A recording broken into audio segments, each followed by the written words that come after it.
¿Qué tal, amigos? Muy buenas noches, soy Mariuxi Mosquera, bienvenidos a Noticias 7. Más adelante le vamos a explicar varios de los incentivos planteados en la Ley Solidaria para quienes inviertan en las zonas afectadas por el terremoto.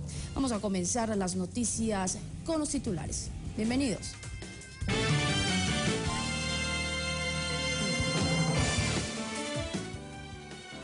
El vicepresidente Jorge Glass y el enviado especial de Naciones Unidas para Discapacidades, Lenín Moreno, recorren las poblaciones afectadas por el terremoto en Manabí.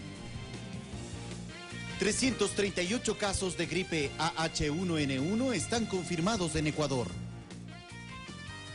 El exgerente de Petroecuador, acusado de tráfico de influencias, permanecerá 90 días detenido en la cárcel 4 de Quito.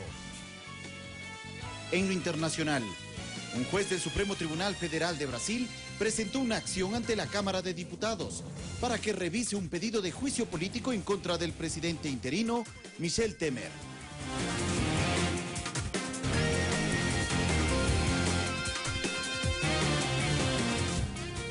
250.000 habitantes del cantón Eloy Alfaro Durán de la provincia del Guayas contarán con el servicio de agua potable a partir del primer trimestre del 2017.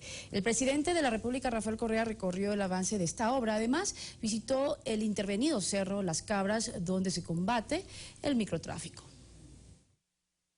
Microtraficantes serán derrotados. Dedíquense a otra cosa porque aquí no habrá ni un paso atrás. Con una advertencia a los microtraficantes, el primer mandatario culminó sus palabras al finalizar su ascenso al Cerro Las Cabras de Durán. El Ministerio del Interior presentó los resultados logrados desde fines de enero. Hemos desarticulado a los 33 individuos que operaban acá.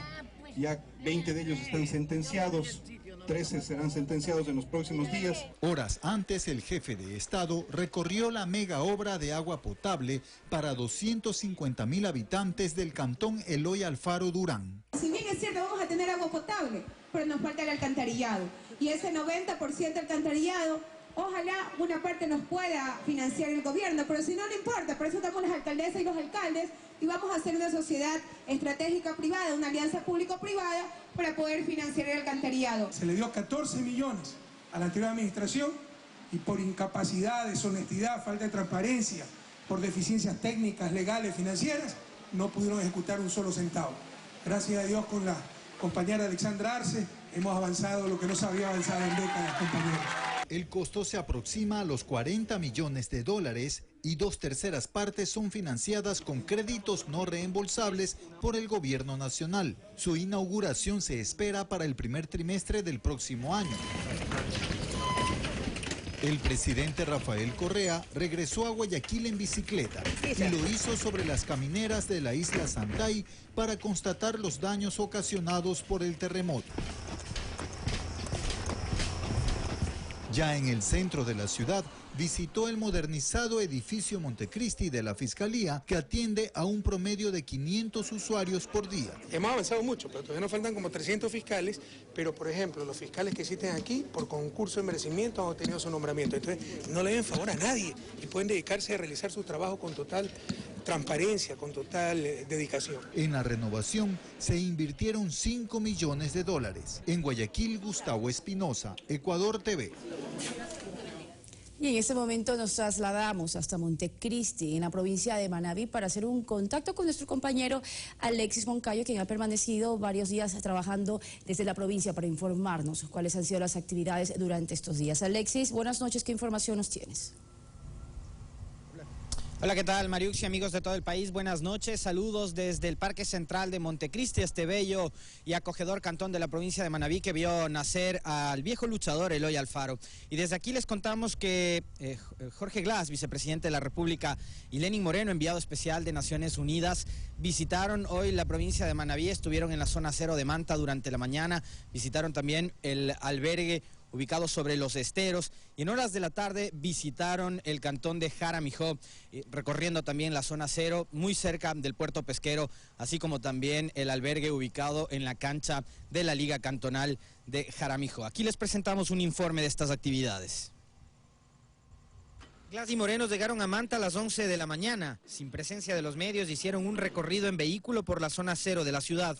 el sector de Tarqui, donde el terremoto provocó la mayor cantidad de daños materiales. Después visitaron el albergue de Los Esteros en el barrio La Florida, donde permanecen 107 familias, 395 personas, de las cuales 21 son ciudadanos con discapacidad. Nosotros somos una asociación de 65 personas, pero afectadas con la tragedia tenemos a 10 compañeros que se les han caído paredes y se les han cuarteado también las paredes en algunas casas. Ahorita le voy a dar una cartita para que él, si es que me la coge, para que me apoye. ¿Qué le piden esa carta? Que me ayude con un terrenito, con una casita, así sea que yo me ponga a trabajar, trabajando, porque yo soy una mujer trabajadora. Moreno resaltó la labor y reacción inmediata del gobierno una vez ocurrida la tragedia. Y por supuesto, las privilegiadas de seguridad a las personas con discapacidad, los primeros en recibir. Inclusive Jorge ha conseguido el presidente algo adicional, que se entregue $1.500 a cada persona con discapacidad para que ese dinero sea invertido en adecuar su casita. El vicepresidente Glass, por su parte, dio información sobre los beneficios que el gobierno ya tiene funcionando en favor de los damnificados. Registro único de damnificados tiene derecho a $135 de incentivo para acogida, para que sea acogido en el hogar, que puede ser un amigo, una comadre, un pariente, un hermano, que lo reciba en su casa, más $15 de complemento por aumento de servicios básicos. Son $150 por 6 meses. El recorrido continuó en el cantón Jaramijó, constatando los daños que dejó el sismo en los alrededores del puerto pesquero y posteriormente visitando a los ciudadanos damnificados que se ubican en la cancha de la Liga Cantonal. Este miércoles, Jorge Glass y Lenny Moreno estarán visitando Puerto Viejo, la capital de Manabí. En Jaramijó, con imágenes de Ángela Guaguiña y José Luis Rodríguez, Alexis Moncayo, Ecuador TV. 19:06. Nosotros seguimos desde acá, desde Montecristi, informando para todos ustedes y todo el país. Les relatamos también que tras cumplirse un mes del terremoto, los embajadores de la región estuvieron de visita en la ciudad de Manta, en la parroquia Tarqui, una de las zonas más afectadas por el terremoto del 16 de abril, donde la limpieza de escombros continúa y donde el trabajo es a diario para recuperar precisamente la zona más comercial de esta ciudad manabita. Veamos. A 24 horas de acontecido el desastre natural, las primeras asistencias que recibió Ecuador provinieron de los países miembros de UNASUR. Así lo explicó el canciller Guillaume Long. Por supuesto que tuvimos ayuda muy importante por parte de la comunidad internacional en general, de América del Norte, de Europa y de los 5 continentes. Realmente la humanidad se mostró muy solidaria. Pero creo importante enfatizar que la mayor cantidad de ayuda, la ayuda además inmediata, proviene de nuestros vecinos. Los representantes de la Unión de Naciones Suramericanas constataron en la parroquia Tarqui el desalojo de escombros y calificaron la reacción del Estado frente a la tragedia. Solamente un gobierno revolucionario, un gobierno que hace una apuesta por la ciudadanía, da una respuesta tan rápida, tan contundente, tan entregada. Y yo vine aquí hace 2 semanas y la situación de Tarqui era completamente otra. Reunidos en Montecristi, la UNASUR ha comprometido la creación de 4 brigadas médicas, una de ellas especializada en salud mental para atender las secuelas psicológicas post-terremoto. De igual forma, para el proceso de reconstrucción, Chile brindará su vasta experiencia. ¿Cuáles son las normas que tienen que aplicar? ¿Cuáles son las fiscalizaciones que hay que hacerse y cuáles son las penalidades para aquellos que no cumplan con las normas de construcción? Porque eso es básico. Aquí hemos hablado de futuro, el futuro de los pueblos turísticos de Ecuador, crear proyectos de emprendimiento productivo. Además, el secretario general del organismo, Ernesto Samper, resaltó la importancia de consolidar la asistencia para el manejo de riesgos en la región. Con cámara de Javier Alarcón y Cristian Anastasio, Mirta Carrillo, Ecuador TV. 19:09. Nosotros nos despedimos desde el Parque Central de Montecristi y retornamos con más información con nuestra compañera Mariuxi Mosquera en Estudios Centrales en la capital. Una buena noche. Gracias, compañeros. Alexis y a todos nuestros compañeros que se encuentran y se mantienen en la provincia para también compartir cada uno de los detalles de las actividades. Un poco más de un mes del terremoto que sacudió a nuestro país. Les contamos también que la Cruz Roja Ecuatoriana recibió contribuciones nacionales e internacionales por más de $7 millones en este mes. Tras el desastre natural, sus voluntarios asistieron a más de 65.000 personas en las zonas afectadas. La Federación Internacional de la Cruz Roja y Media Luna Roja agrupa a 190 sociedades de todo el mundo. La organización en Ecuador se movilizó a pocas horas del terremoto del 16 de abril, cumpliendo varias acciones en las provincias de Manabí y Esmeraldas. Búsqueda de rescate, la atención hospitalaria, el tema de apoyo psicosocial, el restablecimiento del contacto familiar. Entre contribuciones nacionales e internacionales, la Cruz Roja Ecuatoriana logró recaudar un total de $7.900.000, de los cuales cerca de 2 millones ya fueron utilizados. En las zonas afectadas se entregaron kits de herramientas, de alimentos, de aseo, así como lonas, carpas y agua. En la provincia de Esmeraldas estamos interviniendo en Muisne, en el Valle del Faro y Quinindé. En la provincia de Manabí nos encontramos en Manta, en Puerto Viejo, en Jama, en San Vicente, en Pedernales y en Sucre, Bahía de Caracas. En este mes, 2.043 voluntarios atendieron a más de 65.000 personas. Pero según indican, la labor de esta institución continuará. Preocupa sobre todo la recuperación emocional de las familias. Apoyos psicosociales donde, especialmente para los niños, donde la gente puede hablar de su vivido, de su experiencia. A esto se suman otras prioridades que captarán su atención en los próximos meses e incluso años. Alojamiento y medio de vida, porque es muy importante restablecer el tejido económico de la zona afectada del desastre. Así también el personal continuará con las tareas de prevención de desastres y promoción de la salud, no solo en estas provincias, sino en todo el territorio nacional. Vanessa Hervás, Ecuador TV. Y en Madrid, los reyes de España presidieron una misa en homenaje a las víctimas del terremoto que hace un mes azotó la costa de nuestro país. De riguroso luto llegaban los reyes de España a la Catedral de la Almudena de Madrid para presidir una misa funeral por las víctimas del terremoto de Ecuador. Le esperaban el presidente del gobierno en funciones, Mariano Rajoy, y el embajador de Ecuador en España, Miguel Calahorrano. A la ceremonia organizada por la Embajada de Ecuador y el Arzobispado de Madrid también ha asistido una amplia representación de la política nacional, así como de la sociedad ecuatoriana. Han vivido nuestros hermanos del Ecuador. Contra la muerte, deberíamos más bien transformar nuestra vida desde dentro. La emoción ha presidido un acto religioso en el que algunos de los asistentes han recordado las necesidades de sus compatriotas. Es el caso de Jonathan Castelo, que lleva 20 años en España. Como ha pasado justamente un mes, me parece bien para que la gente no se olvide que todavía en esa zona hay gente que necesita ayuda, que aunque parezca que la cosa ya pasó porque ya no tiembla la tierra, la gente allí todavía tiene muchas necesidades. Es más, ahora yo creo que es cuando más necesidades tienen. La comunidad ecuatoriana también ha querido agradecer la ayuda recibida. La presencia nuestra es para agradecer al pueblo español, de parte del pueblo ecuatoriano, por toda la ayuda. Con la ceremonia celebrada justo aquí donde nos encontramos, en la Catedral de la Almudena, España se suma así a los funerales celebrados en otros países al cumplirse un mes del terremoto de Ecuador. Una información para Ecuador TV. Gracias a nuestra compañera Maribel Castillo desde Madrid con esa importante información. También les contamos que varios incentivos tributarios para las empresas que inviertan en las provincias devastadas por el sismo del pasado 16 de abril plantean la ley de solidaridad.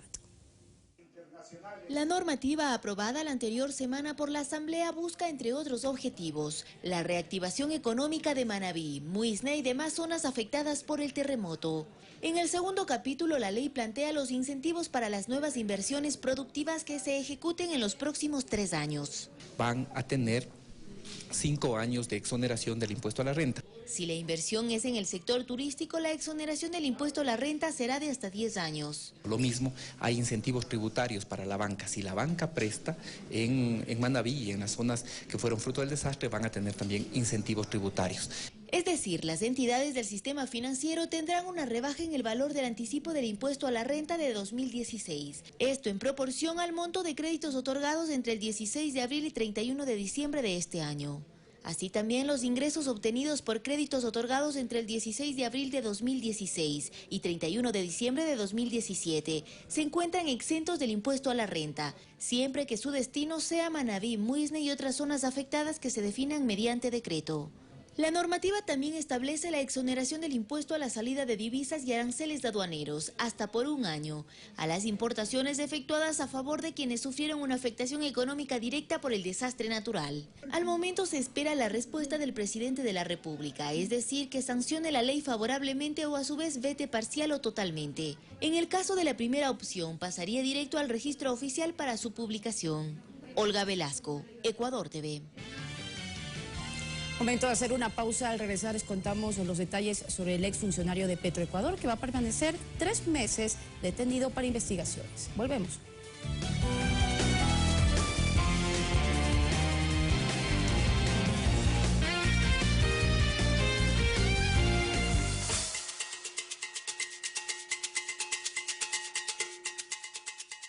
La fiesta de Sed va a comenzar.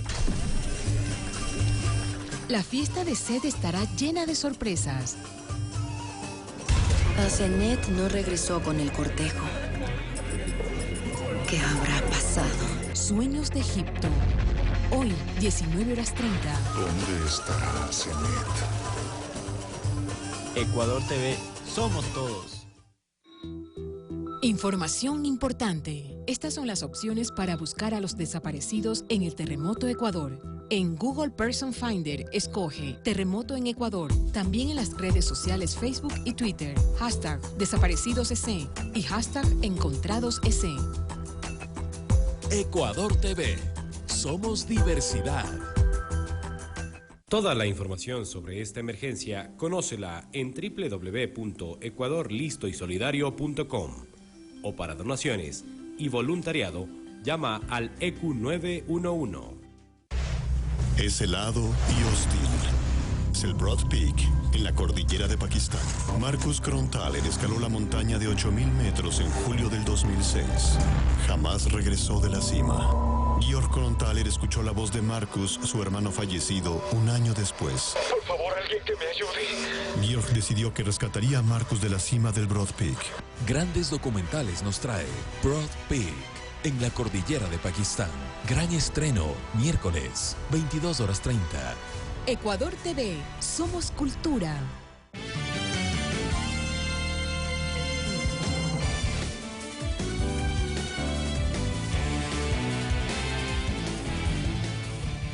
Regresamos con más noticias. El ex gerente de Petroecuador, Alex B., va a permanecer detenido 90 días en la cárcel número 4 de Quito. A Alex B. se le acusa del delito de tráfico de influencias. Tras la detención en horas de la mañana de este lunes en el sector de Tumbaco, la jueza de flagrancia Fátima Yundo dictaminó en contra del exgerente de Petroecuador, Alex B., prisión preventiva, así como la prohibición de enajenar bienes y el bloqueo de sus cuentas de instituciones financieras. Se lo acusa del delito de tráfico de influencias. Según la Fiscalía, las investigaciones sobre este caso iniciaron hace 7 días, tiempo en el cual se encontraron elementos de convicción en contra del procesado. Por ejemplo, contratos entre Petroecuador y empresas vinculadas a Alex B. Información proporcionada por el fiscal que lleva la causa, a una compañía de servicios se le habría concedido 85 contratos, uno de ellos por $35 millones. En la misma, laboraron 5 familiares del procesado. Además, se detectó que otro grupo de empresas recibieron contratos por $85 millones adicionales. El caso de Alex B. salió a la luz pública con los denominados papeles de Panamá. Tras investigaciones, el SRI confirmó que tiene 6 empresas creadas en paraísos fiscales, una de ellas a través del bufete de abogados panameño Mossack Fonseca. La instrucción fiscal durará 90 días, tiempo en el cual permanecerá detenido en la cárcel número 4, ubicada en el norte de Quito. El delito por el que se lo acusa está tipificado en el Código Orgánico Integral Penal en el artículo 285. En caso de ser hallado culpable, Alex B. podría ser sentenciado entre 3 y 5 años de cárcel. Alex Llanos, Ecuador TV. Y el secretario de la Presidencia de la República, Omar Simons, señaló que entidades del Estado están investigando a exfuncionarios supuestamente vinculados con empresas offshore. El SRI está investigando a aquellos funcionarios públicos o exfuncionarios públicos que aparecen dentro de esta lista para determinar si es que efectivamente hubo un intento de elusión o una acción de elusión o de lavado de activos, y en ese caso tendrán que ser juzgados y sancionados por la justicia. Pero obviamente esto, el Ecuador tiene un principio de presunción de inocencia en su Constitución, es decir, hay que probar si efectivamente esto sucedió y si es que la creación de estas empresas, la participación en estas empresas offshore, tenía esa finalidad, tenía ese principio. El Consejo de la Judicatura resolvió en las últimas horas derogar el reglamento creado dentro del Código General de Procesos que regula las tasas por los servicios judiciales administrativos. Así lo ratificó este martes el presidente de ese organismo, Gustavo Yalca. Diseñemos el Sistema Nacional de Costas Procesales a la luz de estas necesidades procesales del nuevo sistema procesal ecuatoriano de garantizar un litigio alejado de la mala fe procesal. Vamos a atender las dudas que se han presentado y en diálogos abiertos que se van a realizar en las direcciones provinciales del Consejo de la Judicatura a nivel nacional, con gremios de los colegios de abogados, con la academia, públicamente analicemos las normas constitucionales y diseñemos conjuntamente el Sistema Nacional de Costas Procesales que la Constitución establece que el país necesita y que nos llevará además con todas las normas completas a un nuevo sistema procesal que el próximo día lunes ya entra en vigencia el Código General de Procesos. Esto es lo de fondo. Gremios de militares en retiro respaldan la gestión del ministro de Defensa y del presidente de la República sobre el caso ISFA. Solicitan se aclaren cuentas sobre la situación financiera de la institución y piden dialogar antes que propagar rumores que generen inestabilidad al interior de las Fuerzas Armadas. Para ellos no hay mejor mecanismo de solución de controversias que el diálogo. Por eso destacan la manera en cómo las autoridades buscan conocer los criterios de todos los sectores en referencia al caso del Instituto de Seguridad Social de Fuerzas Armadas, ISFA. No todo el servicio pasivo está representado por los señores, las pocas personas que salieron ayer o antes de ayer en Guayaquil. Sienten que no solo generales o coroneles retirados tienen la última palabra sobre este tema, más aún si hay posiciones políticas de por medio. Pablo Terán Jaramillo, quien es vicepresidente de la Confederación de Militares en Retiro del Ecuador, aclara lo siguiente respecto a la reunión que militares ya retirados mantuvieron con el ministro de Defensa, Ricardo Patiño. Vemos que esta reunión no fue política, porque nosotros los militares no somos políticos, pero sin embargo, les ratificamos los 16 dirigentes el apoyo total a este gobierno. Como consecuencia de ese diálogo se formó una comisión, asegura Pablo Terán. Dicho órgano gestionará demandas relacionadas a la homologación de pensiones para personal de tropa, que se aclaren los recursos del denominado Fondo de Retiro, Invalidez y Mortuorio, y lo que consideran ellos fundamental, una auditoría completa al ISFA. Pues con cuentas claras, cero rumores al interior de Fuerzas Armadas, opina. A los 10 años, el 2002-2003, logra ingresar la Contraloría y ahí se detecta recién los malos manejos en la administración del ISFA. Respecto a esto, el viernes anterior, el ministro de Defensa catalogó así la relación entre Ejecutivo y Fuerzas Armadas. Es buena, yo me reúno permanentemente con el Comando Conjunto de las Fuerzas Armadas. En los próximos días se realizarán reuniones similares a esta. Diálogo que busca conocer el pensar de quienes dedicaron gran parte de su vida cuidando las fronteras de la patria. Javier Ceballos, Ecuador TV. Y según el Ministerio de Salud, en todo el país se registran 338 casos de pacientes con gripe AH1N1. La cifra de fallecidos por esta enfermedad se mantiene en 39. Estas son las cifras que a la fecha las maneja el Ministerio de Salud. 338 casos confirmados de influenza AH1N1 a escala nacional. 39 ecuatorianos han fallecido por esta enfermedad. En Ambato se confirmó la muerte de 2 pacientes. En uno de ellos, de 52 años, se ratificó su contagio con AH1N1. El que vino de Quito es el señor que vino con un cuadro típico de neumonía y ingresó a terapia intensiva del seguro y falleció. En el otro caso, una mujer de 45 años se está a la espera de los resultados de los exámenes. Vino con un cuadro igual de fiebre, dolor, tos, pero lamentablemente falleció. Una de las recomendaciones que hacen las autoridades de salud y personal médico es no automedicarse al presentar síntomas como fiebre alta, tos intensa y dolor de garganta. Visitamos 2 farmacias de Quito. En una se vende libremente medicamentos antigripales. No conocen de una notificación oficial del Ministerio de Salud que restrinja la venta de este tipo de fármacos. Muy poco se vende, poco. Es normal, sí.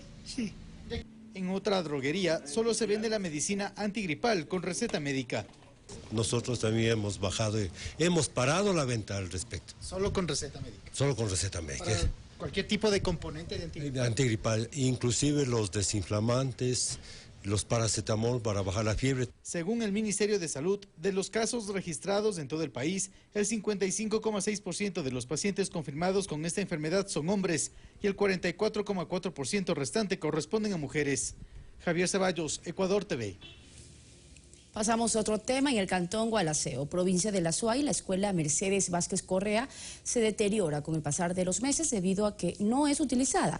Algunos padres de familia se oponen al traslado de los estudiantes desde el antiguo establecimiento educativo. Esta es la Escuela de Educación Básica Mercedes Vázquez Correa del cantón Gualaceo. Funciona en 2 jornadas. Tiene 694 estudiantes y 23 docentes. Sus labores se desempeñan en esta vieja estructura de construcción mixta que data del año 1960. El predio actual en la cual está funcionando no presta todas las garantías necesarias, sobre todo en tema de gestión de riesgos. Desde hace 12 meses está lista la nueva Escuela Vázquez Correa ubicada en el sector El Arenal. La distancia entre las 2 edificaciones es de 700 metros. Tomamos tiempos desde el predio antiguo hacia el predio nuevo, en la cual estimamos un tiempo de caminata de aproximadamente 10 minutos. Sin embargo, sus instalaciones están visiblemente afectadas por la ausencia de los estudiantes y docentes. Es que algunos padres de familia se oponen al traslado de sus hijos. Sabes, un local central, por comodidad tal vez, por estar cerca, tal vez creo que nos da pena dejar la escuela que ha sido de toda una vida. Transcurrieron cerca de 12 meses de socialización y finalmente se llegó a un acuerdo. Está previsto más o menos para ya hacer el traslado de los estudiantes de jornada vespertina ya para junio. ¿Usted estaría de acuerdo en trasladar a su hija al otro establecimiento? Si es que así lo disponen las autoridades, tenemos que hacer. Sería de ver según la vía. La nueva escuela cuenta con 14 aulas, área administrativa, aula de informática y un bloque especial para la educación inicial. Falta la pavimentación del acceso que lo realizará la municipalidad del cantón Gualaceo. César Tacuri Vintimilla, Ecuador TV.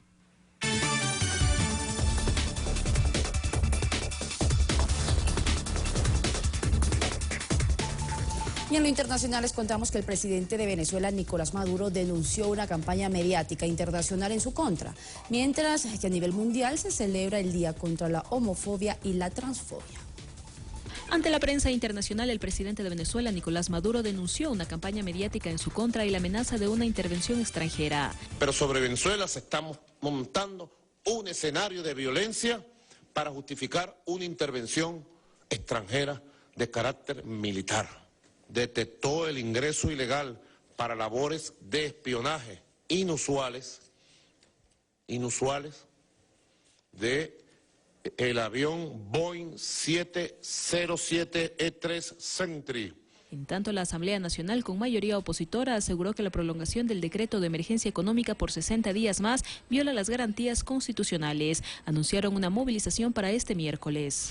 En Colombia, el presidente Juan Manuel Santos aseguró que los acuerdos de paz que se firmen con la guerrilla de las FARC tendrán un blindaje jurídico que garantizará que no se cambien o se reformen en el futuro. Las elecciones primarias continúan en los Estados Unidos. Oregon y Kentucky ponen en juego 73 delegados para los demócratas Bernie Sanders y Hillary Clinton, mientras que en el lado republicano compite en solitario el magnate Donald Trump por 28 delegados.